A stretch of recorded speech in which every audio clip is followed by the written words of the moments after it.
Welcome to TDN Live Week 12 matchups. I'm your host, Malo Verde. First, allow me to apologize for not having the Week 11 videos up last week. My computer was acting up. I don't know what the story was there. It was making some noise. It was being difficult. It was crashing. Like some of you who watched Week 10 Beasters and Sleepers, you saw I was a little pissed off about that whole ordeal. And my computer was acting up, and I didn't feel like going and doing all this and then have it crash and whatever. So I'm taking a shot this week because I feel I have to. It's the last game of the regular season. Week 12 is finally here. A lot of big games this week. We got some teams on the bubble. I'll get into that in a minute. First, I'd like to say that the trade deadline was today at 12 noon. We saw a couple deals go down here in the past couple days. The biggest one I want to talk about is the 8-player swing between Big Joe Panther and Greensburg Goldmember. Tony Romo, Rashard Mendenhall, Michael Crabtree, and Curtis Lofton were traded for Matt Schaub, Steve Slayton, Larry Fitzgerald, and James Harrison. Wow, that is some deal. I guess you can say that Ryan has gone ahead and realized he's not going to make the playoffs, so he's trading all his big names to his daddy. How nice that is and convenient. I wonder what Ryan's getting for Christmas. But anywho, big deal going down there. Another trade today happened at the very last second at the deadline. D'Angelo Williams was traded for Cedric Benson, which I found interesting. The sleeper of the year getting traded away due to injury, apparently. Crush looking to beef up. And then, of course, earlier on in the week, we saw Brandon Marshall traded for Miles Alston.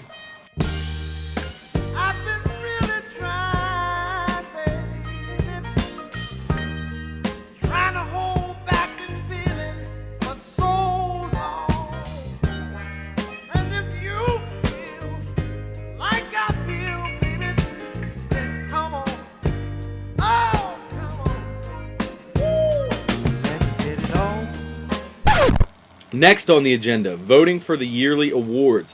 There seems to be 4 managers, okay? It seems to get to 12 votes, and then there's like 4 guys that just seem to like not really participate. I don't know if you're not participating because your team sucks and you're not doing well or what's going on, but come on, guys, let's finish this up, okay?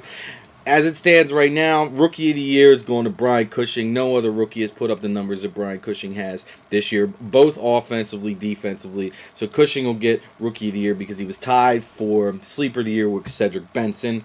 That said, Cedric Benson will win Sleeper of the Year. And looks like Bust of the Year is going to boil down to LaDainian Tomlinson. Unless some other guys hop on there. There's 4 remaining guys. And vote for, I believe, the runner-up for Bust of the Year is Steve Slayton. If we don't get the votes in, it's going to stand LT Bust of the Year. Next on the agenda, division winners. Last week, 2 teams clinched their respective divisions. Coastal NC Red Riders clinched the North Division. Congratulations, John. Good job, buddy.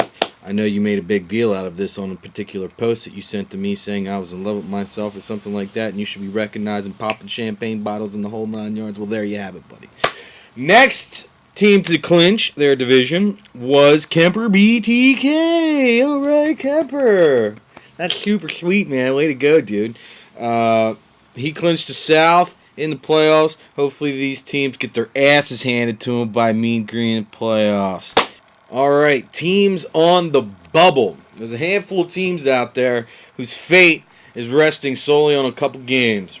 One of those games, probably the game of the week here in the Mighty Naflin, one of the greatest rivalries in all of history of fantasy sports, Mean Green versus BJP. He has to win to stay in the 8 spot. I'm going to repeat that. You have to win in order to stay in the 8 spot. And I know you just went out and made this big trade. Ooh, get all these big fancy players with Larry Fitzgerald and Andre Johnson on the same team. And I'm supposed to be scared. And I'm afraid of you. Not gonna happen. Teams that could possibly get in. Here we go. Destroyers going up against Heavy Metal. If Heavy Metal wins in that game, who knows? They might get in. Destroyers out, vice versa. In that division as well, you have Cowboys going up against G-Men. Cowboys win that game, that puts them to 6-6. There will be 3 teams in that division at 6-6. Heartbreak Kid, if he wins this week, he can also go to 6-6 and possibly get in. True Playa, if he upsets Red Riders, another team that will be at 6-6 and have an opportunity, I think, to get in the playoffs. And a lot of it's going to boil down to head-to-head matchups and total points scored. So we will see. That said, let's take a look real quick at teams that have clinched playoff spots in the mighty NAFLA and will continue a run at the championship. Kemper BTK currently is the number 1 seed. He clinched the Southern Division. He's in. Coastal NC Red Riders clinched the North Division. He is in. Yard Dogs currently atop of the East. He is in the 3 spot. 4 spot belongs to the Team G-Men, who's currently atop of the West Division. 5th spot goes to the Crush, who's currently tied atop the division in the East. 6th spot, yours truly, Mean Green.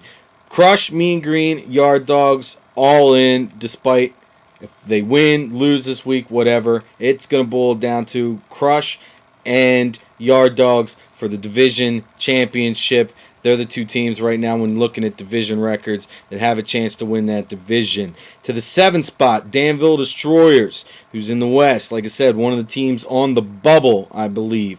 If depending on how things pan out this week, he's either in or he's out, depending on what teams win.